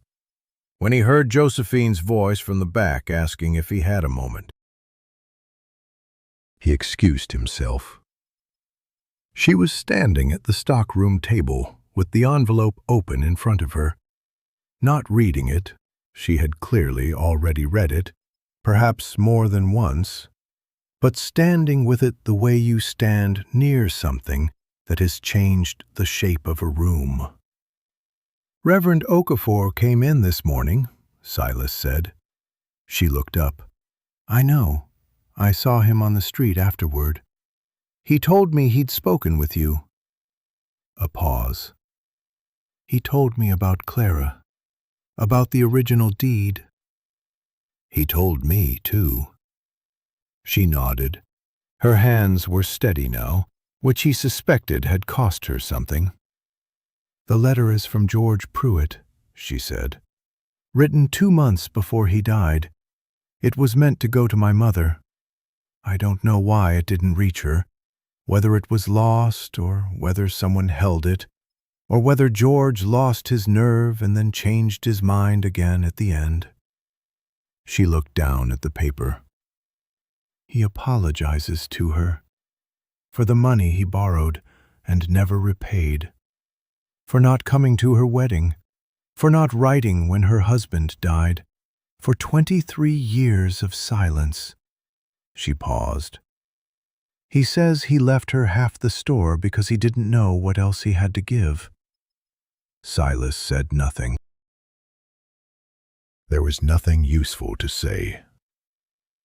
I never knew he existed, Josephine said. My mother never spoke of him. I don't know if she knew he was out here, or if she'd given up on hearing from him, or if she'd simply put him somewhere she didn't look. She folded the letter carefully, the way you fold something you intend to keep. He was trying to make it right. Okafor said the same thing. Okafor is a perceptive man. She set the letter in her coat pocket. He also told me something else. He said, and I'm quoting him fairly closely, that you have been running this store like a man who is afraid that if he stops moving, he will have to notice how tired he is. Silas felt the accuracy of it land somewhere in his chest. He did not immediately respond. He wasn't being unkind, Josephine added. He said it in the way he seems to say most things, as a plain observation without particular judgment. That's his way. He also said, she continued more carefully, that Clem Dunbar trusted you completely and chose you deliberately, and that in his experience, Clem Dunbar's judgment about people was rarely wrong. The morning light came through the stockroom's single-high window and lay across the floor in a long, pale rectangle. Outside, the town was conducting its ordinary Tuesday business. Boots on boardwalk, a wagon somewhere on the main street, the distant sound of the mill. Silas had lived inside this ordinary Tuesday for 4 years. He had not, until this moment, examined what he had been doing inside it. He had been managing. He had been keeping the store alive and his children fed, and the grief at a distance that felt like functionality. He had been doing this successfully enough that no one had questioned it, including himself. He looked at Josephine Pruett, who had arrived 11 days into Kansas territory, with a notebook and a deed, and the ink-stained hands of a woman who kept meticulous accounts, and who had, in the space of weeks, made herself indispensable to a business she had no sentimental reason to care about, who had turned down, or was turning down, or was deciding to turn down, a clean financial exit, for reasons she had not yet stated plainly. He understood something. It arrived not as a revelation, but as a recognition. The feeling of identifying a word you have been trying to remember. The quiet click of a thing falling into its correct position. He understood it the way you understand something that has been true for longer than you realized, that has been accumulating evidence in the background while you were occupied elsewhere. He did not want her to leave. He had wanted her gone in the first week. He had wanted her gone in the second week. He had been constructing, in the orderly back rooms of his mind, a series of increasingly reasonable arguments for why she should take Bain's offer, or accept a buyout, or simply decide that Harlan Creek did not suit her and return to wherever she had come from. He had been building this case with the careful diligence of a man who is afraid of what happens if the case fails. The case had failed. She was watching him with an expression he had come to recognize, patient, attentive, waiting for him to arrive at whatever he was working toward without rushing him toward it. It was an expression that had irritated him enormously in the first weeks, and that he had long since stopped being irritated by without noticing the transition. "The envelope," he said finally. "You waited 2 days to open it." "Yes." "Why?" She considered the question honestly. "Because I was afraid of what it would change," she said. "And because I knew that once I read it, I would have to decide what it meant. For my mother, for why I'm here." She paused. "For whether this is something I walked into by accident or something I was supposed to find." The woman with the drawer pulls appeared in the stockroom doorway, looking mildly apologetic. "I'm sorry to interrupt. I think I've decided on the brass ones, if you have a moment." "Of course," Silas said. He moved toward the door, then stopped. "Josephine?" She looked at him. He was aware that he was standing at the edge of something, that there was a sentence available to him that would change the terms of their arrangement in ways that could not be walked back. He was also aware, with the clarity that sometimes arrives too late to be entirely comfortable, that he had been standing at this edge for some time without acknowledging it. "Don't sell to Bain," he said. It was not the sentence. It was the sentence before the sentence. But she heard the weight behind it, and her expression shifted in a way that was small and careful and not entirely composed. "I wasn't going to," she said. He nodded. He went to help the woman with the drawer pulls. Behind him, in the stockroom, he heard the quiet sound of Josephine sitting down at the table, the creak of the chair, the soft displacement of papers, and then the particular silence of a woman returning to work with her mind on more than the work. It was an ordinary Tuesday in Harlan Creek, Kansas Territory. It was the last ordinary Tuesday Silas Drummond would have before everything became something else. That afternoon, Reverend Okafor stopped back in on the pretense of having forgotten to ask about a particular grade of bolt. He stood at the counter while Silas located it and said, without looking up from examining the bolt's threading, "She came to find me this morning after we spoke on the street. Josephine? She asked me what I thought Clem Dunbar would have made of the current situation." Okafor set the bolt down. "I told her he would have found it entirely predictable and been very pleased with himself about it." Silas looked at him. "What does that mean?" The Reverend smiled, the dry, unhurried smile of a man who has watched enough human nature to find it genuinely interesting. "It means," he said, "that Clem Dunbar was a man who thought carefully about what he left behind." He picked up the bolt. "I'll take 2 of these." He paid and left, and Silas stood behind the counter for a moment with the particular feeling of a man who has just been told something important in a language he only half speaks. In the stockroom, Josephine was still working. He could hear the sound of her pen moving across paper, steady and unhurried. The sound of a woman who had decided something and was now moving forward from the decision.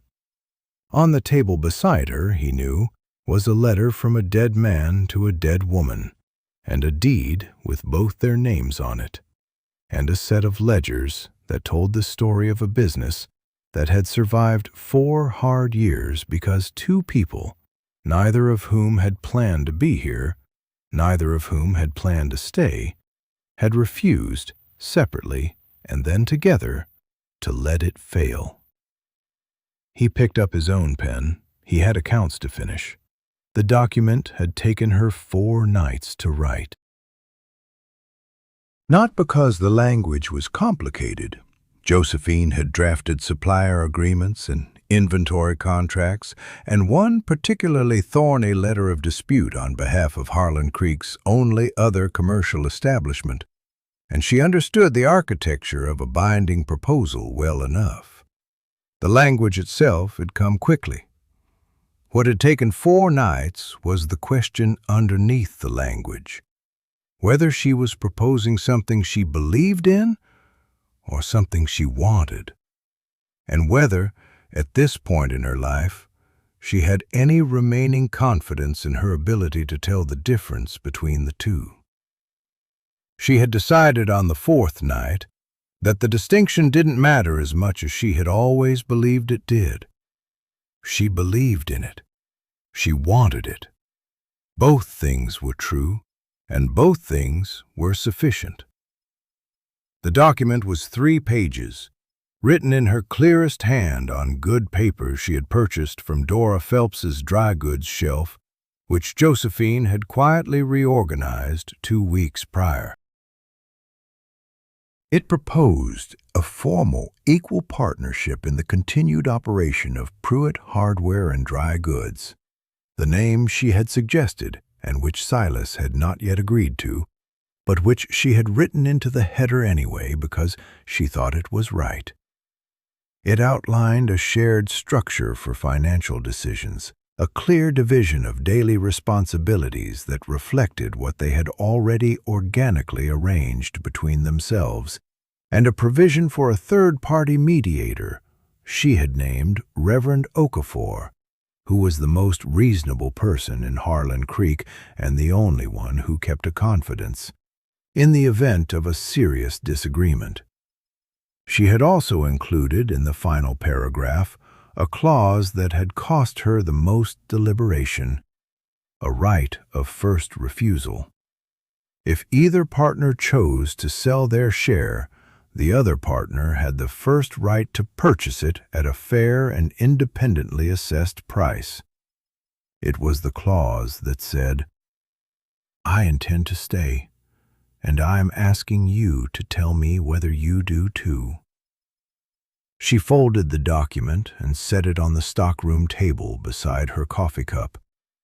She had not yet given it to him.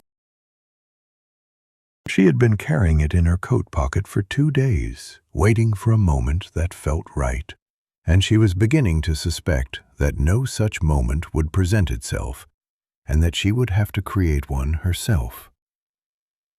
Walt Briggs arrived on a Thursday. He was not a dramatic man. That was what Josephine noticed first, the complete absence of theater in his approach. He came in through the front door at 9:30 in the morning, removed his hat, examined the repaired window frame, with the mild appreciation of a man who understood carpentry, and asked Silas for a box of 16-penny nails and a length of chain suitable for a barn gate. Silas filled the order. They talked about the weather, about a fence line dispute between 2 farms on the eastern edge of the county, about the price of feed. Josephine worked at the stockroom table and listened through the open doorway with the particular attention she gave to things that seemed ordinary but weren't. Walt Briggs paid for his nails and his chain. Then he said, without particular inflection, "I wonder if I might have a word with you, Silas, and with Mrs. Pruett, if she's available." There was a brief silence. Josephine put down her pen. She came to the doorway. Walt Briggs was perhaps 60, with a farmer's weathered hands and the eyes of a man who had spent a long time looking at distances. He nodded at her with genuine courtesy. "Mrs. Pruett?" I've been meaning to come in for a few weeks. Walt Briggs. I run the Briggs farm out on the Miller Road. I've been a customer here since George Pruett opened the doors, and before that at the feed store that used to stand on this lot. Mr. Briggs, Josephine said. I'll be plain, he said. I've had an interest in this property for a long time. Not the business, the land. My family owned the adjacent lots going back 30 years, and this parcel has always been a natural fit with what I've got. I'm not a young man, and I'm thinking about what I leave behind. He set his hat on the counter, a gesture that said he intended to take his time. I've spoken to a solicitor in Wichita. The property value is fair. I'm prepared to make an offer that reflects that, to both of you, for the land and the building. The business itself I have no interest in. You'd be free to relocate or dissolve it as you saw fit. He named a figure. It was a fair figure. Josephine recognized it as such immediately, with a part of her mind that had been trained over years to assess numbers honestly rather than hopefully. It was not extravagant, it was not insulting, it was simply fair, in the way that a thing can be fair and still be entirely wrong. She looked at Silas. Silas was looking at the counter. His hand rested flat against the wood in the way it did when he was thinking carefully. She had learned this about him, that his stillness was not absence, but concentration. I appreciate you coming in directly, Silas said, and saying it plainly. I find it's the only way worth doing things, Walt Briggs said. The offer is fair, Josephine said. Both men looked at her. The figure is fair. I want to say that clearly, because I don't think there's anything to be gained by pretending otherwise. Walt Briggs nodded. I didn't think you'd be the sort to pretend. We'll need time to consider it, she said, separately and together. Of course. He picked up his hat. I'm not in a hurry. I've been patient about this property for a long time, and I can be patient a while longer. He looked between them, not with calculation, but with the straightforward curiosity of a man who had seen a great many things and was interested in this particular one. I'll say one more thing, and then I'll leave you to it. I know this store has had a hard few years. I know it's cost both of you something to keep it running. Whatever you decide, I think you've done right by it. He nodded once more to each of them, collected his nails and his chain, and walked out. The bell above the door rang, and then was quiet. The store had no customers for the next 20 minutes. This happened sometimes in the late morning, a lull between the early tradesmen and the midday traffic, and Josephine had come to think of it as the store's own form of breathing. Silas had not moved from behind the counter. Josephine had not moved from the doorway. It's a fair offer, she said again. I heard you the first time. I'm not advocating for it. I'm establishing a shared baseline. Silas looked up at her. There was something in his expression that she had not seen before. Or perhaps she had seen it and had not known what to call it until now. It was the look of a man who had made up his mind about something and was only waiting to find out if he was the only one. I don't want to sell, he said. I know. I've known it since Hector Bain came in, he said. I knew it before that, probably. I just hadn't said it out loud to anyone. Josephine reached into her coat pocket. She had been carrying the document for 2 days, and the paper had taken on the slight warmth of a thing that had been kept close to a person for a long time. She set it on the counter between them. "I wrote this before Walt Briggs came in," she said. "I want that to be clear. This isn't a reaction to his offer. This is what I was already thinking." Silas looked at the folded pages. He didn't pick them up immediately. He looked at them the way he had looked at the damaged window frame the morning after the storm, assessing, measuring, trying to determine what he was dealing with before he committed to a response. "What is it?" he asked. "A partnership proposal. A formal one. Equal shares, clearly defined responsibilities, a structure for disagreements, and a right of first refusal if either of us ever wants to sell." She paused. "It also has a name at the top, for the store. You can change it if you want, but I think it's right." He picked up the document then. He unfolded it carefully, the way she had noticed he handled anything he intended to take seriously. And he read it. He read all 3 pages, and he did not rush, and she did not speak while he did. When he finished, he set the pages down and smoothed them flat with his palm. "Pruett Hardware and Dry Goods," he said. "Your name is already on the building," she said. "Mine is already on the deed." It seemed honest. "It does seem honest." He was quiet for a moment. "The right of first refusal." "Yes." "That clause is doing a lot of work." "I know what it's doing," she said. He looked at her steadily.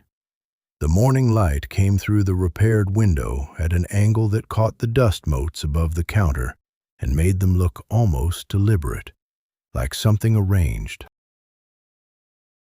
She held his gaze because she had learned by now that looking away from Silas Drummond when something important was being decided was not a thing she was willing to do. "My wife's name was Ruth," he said. It was not what she had expected him to say. "She died 4 years ago. Thomas was 3. Ada was 7. He looked down at the document. "I kept the store running because I didn't know what else to do with myself, and because she would have told me not to let it fail. She was practical that way." He paused. "I think she would have liked you." Josephine felt something shift in her chest. Not dramatically, not with the sharp quality of a break or a beginning, but with the slow, reliable quality of a door opening in a house that has been shut up for a long time. "My husband was not a kind man," she said. It was the first time she had said it plainly to anyone in Harlan Creek. "I was not sorry to be a widow, and I have felt guilty about that for 2 years. The letter from the solicitor about this place was the first time in 2 years that something felt like it was meant for me." She touched the edge of the document on the counter. "I don't know what my uncle intended, but I'm glad he did it." Silas nodded slowly. "George was a stubborn man," he said. "He didn't talk about his family much, but the last year before he died, he talked about his sister Clara. He said he'd waited too long to write to her." He paused. "I think he was trying to do the right thing at the end. He just didn't get to finish it himself." "I'll finish it," Josephine said, "if you'll let me." The bell above the door rang. A farmer's wife came in looking for lamp oil and a particular size of hinge, and Silas moved to help her, and Josephine returned to the stockroom to finish the morning's accounts. But when she sat down at the table, the document was no longer in her coat pocket. She had left it on the counter, and when the customer had gone and the store was briefly quiet again, She heard Silas open the small drawer beneath the register where he kept the things he intended to keep, the receipts, the letters, the deed, and she heard him put it there. He did not say anything. She did not ask him to. That afternoon, Thomas Drummond came by after school and sat on the stockroom floor with a piece of string, constructing something elaborate and unexplained. Ada stood in the doorway between the stockroom and the store floor, watching her father show a customer the difference between two grades of lumber fastener with the patience he reserved for people who genuinely wanted to understand. "Are you staying?" Thomas asked Josephine, without looking up from his string. Josephine considered the question with the seriousness it deserved. "Yes," she said. Thomas nodded, as though this confirmed something he had already decided. "Good," he said. "Papa is better at the store now. He was worse before." Josephine looked at the boy and then at the open doorway, where Silas was explaining, with careful and unhurried attention, exactly why the right fastener mattered. "He is better," she agreed. She picked up her pen and returned to the ledgers, the ones that told the story of a store that had endured and the two people who had, without quite meaning to, made it mean something again. Outside, the late afternoon light fell across the repaired window and held,